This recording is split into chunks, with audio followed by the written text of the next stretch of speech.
这是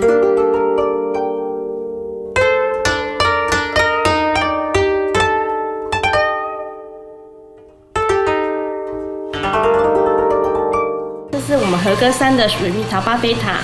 一层一层堆叠起来，有水果，有乳酪，有寒天，还有香浓北海道冰淇淋，不止美观好看，吃起来更是别有风味。而这些食材通通来自日本，品质的稳定，然后食材的取得他们比较严管，他们有做那个食物的分级，那像比如说甜度的分级，然后外观的分级，然后还有色泽的分级。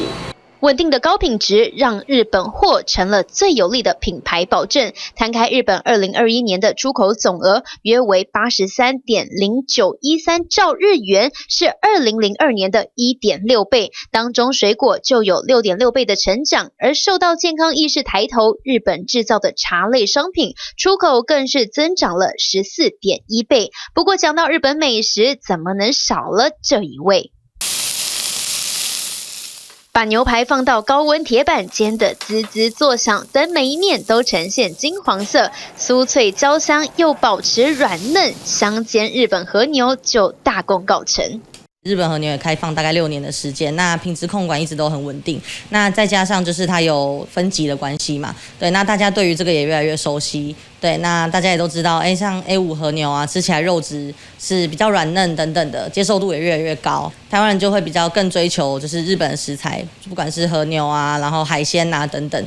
台湾人有多爱数字会说话，日本和牛进口到台湾的数量从2018年的630吨到2020年已经飙升到815吨，一举成长30%。去年2021年的市场规模更是达到50亿日元。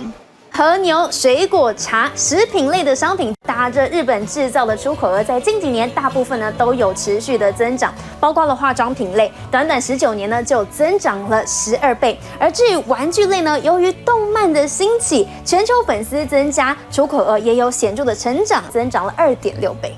但可不是每一样 Made in Japan 都能跟上时代浪潮。近年不少日本企业将生产线转移至海外，同时市场面临着来自大陆、韩国甚至台湾企业的强攻。尽管按出口金额计算，最赚钱的仍是规模本身就很大的汽车厂商，不过按出口数量来看，是呈现走下坡，减少1成。而日本电视机的出口甚至锐减至不到一半。